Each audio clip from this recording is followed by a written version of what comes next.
I don't know about y'all, but I think that Aunt Catherine might would approve if we gave God a round of applause for the talent in this.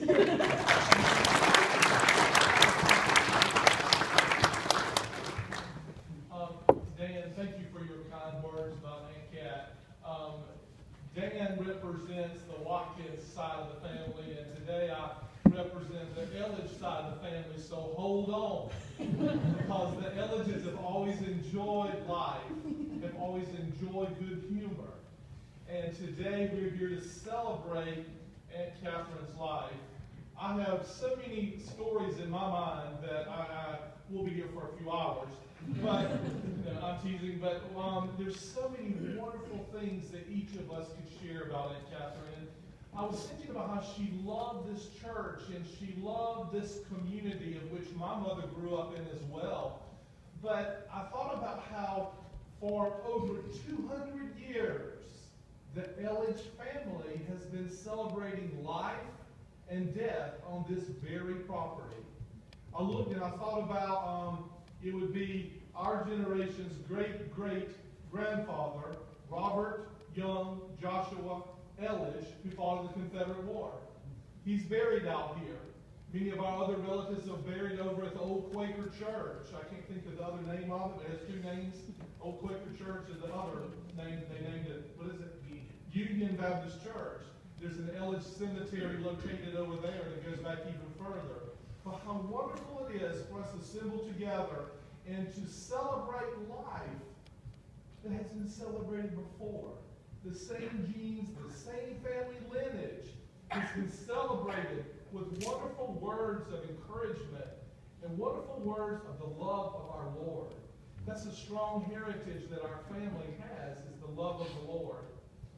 When I think about Aunt Catherine, I think about how each of us today come to her with different memories, okay? She'll be remembered by Sharon over here for her PRTC help. You always were so kind to help her with any insurance issue that she had or anything that came that way through the phone company. Think of Joyce back in the back, Joycelyn, and how y'all spoke on the phone every day, and you remember those days and how she would call, we still call you Joycelyn at our house, but Joycelyn would had a son that was handicapped. His name was Bob, and Aunt Catherine called faithfully every single night to tell Bob good night. And they had their own way of communicating on the phone a little bit. So in the way that she would do her little talk, and she would always share that with him. And those are things I don't know that people really know, but each of us individually remember those things, and that's how it should be remembered. It reminds me of Aunt Blanche. Aunt Blanche is really my great aunt. I feel like I'm closer to the other generation in age and Barry's children and Kathy's children because of the age difference between me and my brother. Okay? So I think of Aunt Blanche, which would be my great aunt, and would be Aunt Catherine's aunt. And Aunt Blanche would always say this, and Aunt Catherine told me this many times. She would say, "You will be remembered." So for me, is that right, Joycelyn? You will be remembered. And so for many, many years, when I would do things for Aunt Catherine, when I would talk to her on the phone and call her, she would always say, "You will be remembered," as Blanche said. You will be remembered. So today, we're all here to remember Aunt Cat in our own special ways. Some of the fun things I think about is, Lord have mercy, when she got a hot glue gun. Oh, well. Yes. She went wild with that hot glue gun. She hot glued anything that she could ever find.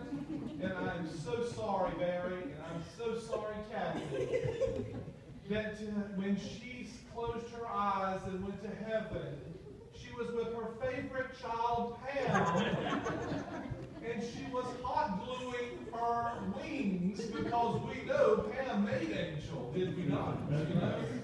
Pam made an angel, and Aunt Catherine has that hot glue gun up there just to hot glue it away for her favorite, and I'm so sorry. Forgive me. Okay? I think about how she loved to write. And so many things later in life, she would write me very sweet notes and sweet letters. And I think about how she contributed to the book that was written, Memories of Gold, which is the history of Boys Mill Lake. She contributed several articles to it, and memories of growing up on that water and on that lake. She contributed to those. I think about how when the church here did a Christmas Advent book for the month of Advent, and she took great pride in writing for one of those days, and I was very honored and blessed that she wrote about me on that one. She remembered me. She remembered me and remembered me well on that one. I also think about how she painted. I think it was Dwight and I were talking on the phone the other morning about how, most recently she got into coloring, to the adult coloring. And she had to explain that to me over the phone one day, that it was adult coloring. But when I say adult, I don't mean like adult books. I mean adult coloring of simple things, trees and flowers and scenery, But she really loved that. And I really firmly believe that if there is a way, and there's so many things about heaven that we don't know, but it's so exciting when we do get there and learn those things, that I really feel like she was coloring away that beautiful sky on Sunday. The sky was just a beautiful blue all day, and then I think that she was up there coloring. I think about how she painted. And she painted everything. She painted on canvas, and I believe this is one of her art pieces over here to my left. She painted on canvas, she painted on wood, she painted on rocks, she painted even on saws.